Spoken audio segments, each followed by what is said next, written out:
about embedding inclusivity in everything that we do.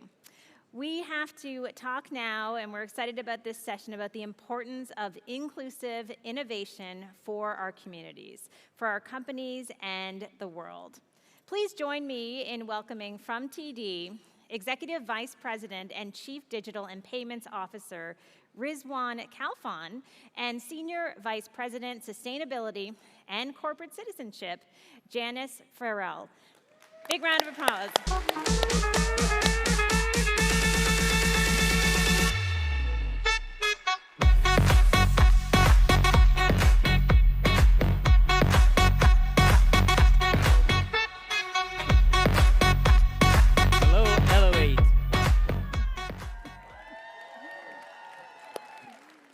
It's great to be here. It's so nice to see so many familiar faces in person and make new connections.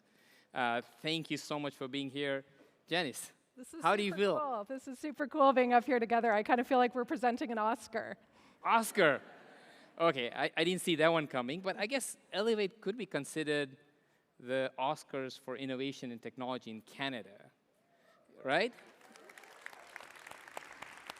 I personally have been coming from day one to Elevate to hear star-studded speakers. You know, we've heard Michelle Obama. We've heard our own Captain Canada, Chris Hadfield. We've heard Venus Williams. And even this earlier, like, you know, hearing the speakers, it's so inspirational. So I'm actually quite keen to get back to my seat versus staying here. But let's do our thing. Okay, wait for that. Okay. So over the next few days, we're all going to hear from incredible tech and innovation leaders about how they're evolving, creating, and contributing to their industries. But to get things started tonight, Riz and I want to talk a bit about the importance of embedding inclusion into all the work we do, especially as technology scales at such a rapid pace. So, Riz, I'm hoping you can get us started by speaking a little bit about why you think inclusivity is more important than ever in innovation. Absolutely. Look, first, all our lives are so dependent on technology. Every aspect, whether it's work, whether it's playing, whether it's learning, communicating, interacting. I even track my sleep patterns every night. So our lives are dependent on technology, and we need to make sure these innovative experiences are available to everybody, not just down to a few select, because we all want to work together to reduce, if not eliminate, the digital divide in society. Look, for years, we've seen technological innovation being led by the tech giants in the Silicon Valley, in Waterloo, in Redmond, and they're trying to solve these big, complex problems on a global basis. However, to that approach, you know, what if the innovation team there has not lived those experiences they're trying to solve for? What if they end up creating new ones? Look, in the current news cycle, you know, we read a lot about how emerging technologies are being slammed just because they have bias. They have bias in their data. They have bias because we didn't have the right people in the room. And then when I look back at my own career as a technologist, you know, to be fair, you know, a lot of times inclusivity was an afterthought. We were always trying to get to market fast. Why? Because technology is moving so fast. There's pressure on us. Speed to market is important, but speed can be an inhibitor. Speed can actually reduce us being able to connect with the different perspectives. And so we need to be a lot more thoughtful going forward. And so what we do at TD is we leverage our design practice. It's a human-centered design practice where the talent there is diverse, not only in background, but also in skill set. So for example, we have neuroscientists, we have anthropologists, sociologists, psychologists working with leading developers and designers, figuring out how to basically identify both articulated and unarticulated needs of our customers and delivering these personalized experiences. We've got to make sure that we embed inclusion at the start of the innovation cycle. We need to ensure that, you know, we have the diversity in the talent, as I said, both from a background perspective and from a skill set perspective, to be able to lead in a way that empowers everyone around us with the technological innovation. So, coming back to you, Janice, I've seen your career over a long period of time. You've taken on so many leadership positions. What advice would you give the leaders in this audience about embedding inclusion in their respective teams and even in their businesses? Well, I agree with your point about building inclusivity and from the start, but let me add another point. Talented people, like all the people in this room, want to be part of organizations that have a purpose. Because purpose is bigger than what you do or what you sell. It's really an overarching aspiration that brings clarity in the tough moments when you're trying to solve problems that don't have obvious solutions. At TD, we like to say that our purpose is to enrich the lives of the customers, colleagues, and the communities we serve. That's a tall order, right? To enrich lives.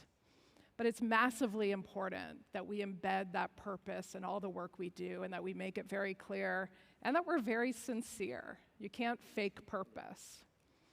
So this kind of leads to my second point. If you want to create an inclusive culture, it needs to be embedded in your business strategy. Yes, it needs to be championed by your HR department, but it really has to be embedded throughout the organization. Because we know that organizations that prioritize diversity win. And this is how you foster an inclusive culture. And there's so many benefits. Innovation flourishes. Diverse teams are comfortable because they're bringing themselves to work. And we also know that we don't necessarily have all the perspectives, even in the most diverse culture, even in an organization with nearly 100,000 people like TD.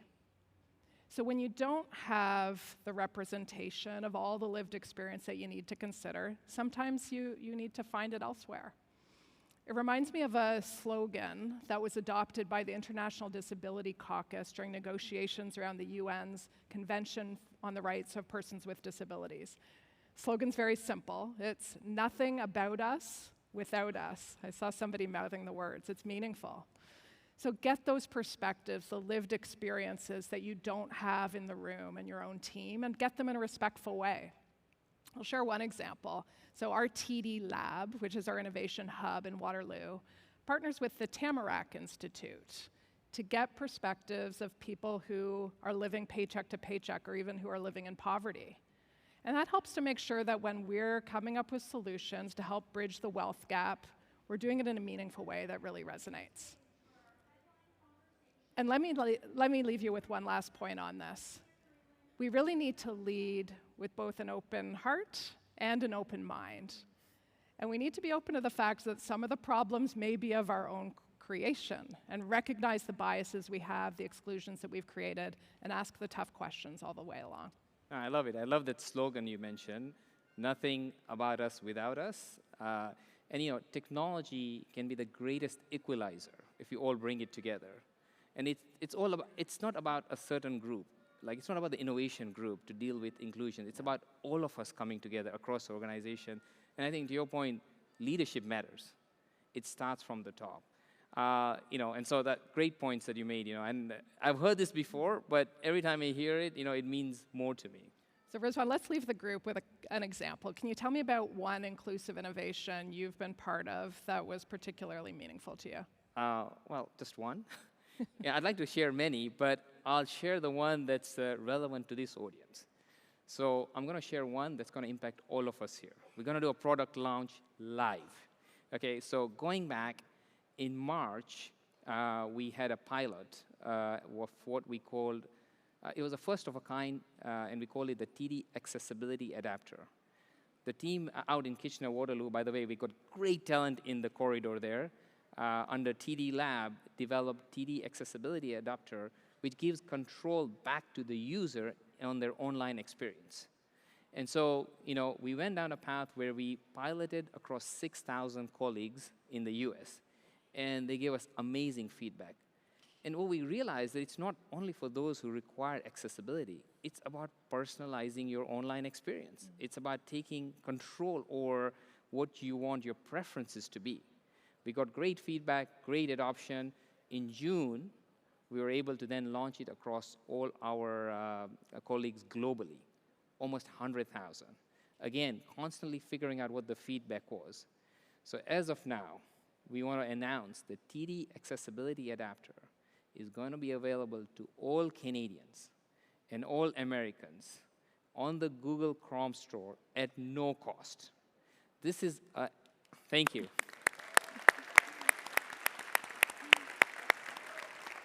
It's such an amazing example. It's cool, it's simple, where colleagues are empowered to innovate for their own colleagues. But in this case, the impact is going to be on communities around us. And so I think this is the one that, if you asked me, this would be the highlight this year. Yeah, that's a winner. Now, I'm going to flip it back to you, because I know you have a lot of examples, and you've seen so many initiatives. What example would you share with this audience that sticks out for you in terms of driving inclusion? Let me share one that's impacted our community. So some of you may have heard of a great Canadian organization called Wellspring. It's a charity that supports people who are living with cancer and their families. And TD's been proud to support Wellspring with our philanthropy dollars. But during the pandemic, we saw an opportunity to do more. Many of Wellspring's services were offered to their clients face-to-face. And during the pandemic, many of their clients couldn't access the services. And Wellspring didn't have the resources or the capabilities to move their services online. So we saw an opportunity to do more. And that came in the form of our colleagues' talent. Specifically, our digital and research team stepped up and they said, let us have a crack at this. So they worked with Wellspring to adapt their services and create their online offering. And importantly, as we were doing it, we leveraged the perspectives of people who had lived experience with cancer and loved ones who had supported them. So it was a purpose-driven innovation. It was massively engaging for our colleagues, and the result has been great, something that we're really, really proud of, and the right thing to do. It's such a good example, because cancer impacts so many of us in different ways. And I was really proud of the team. I tell this story, and hopefully I'll tell this story till the day I live, in the sense that how the teams came together. They worked on the weekends and after 6 to develop and design a virtual cancer platform. It's almost a first of a kind, and we're in the final stages of developing it for Wellspring that's going to serve not only thousands of Canadians, but tens of thousands of Canadians, because digital allows you to scale. So thanks for sharing that. That's a great example. Okay, so let's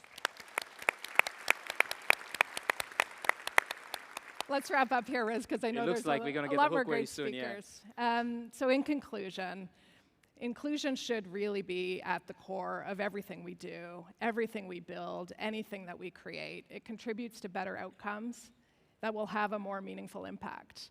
We all know that culture is built over time, and it's supported by our behaviors, and it's also supported by the questions we ask. And some of those questions need to include, how is this going to serve a diverse group of people? What are the inherent biases that might come through, and how do we mitigate for that?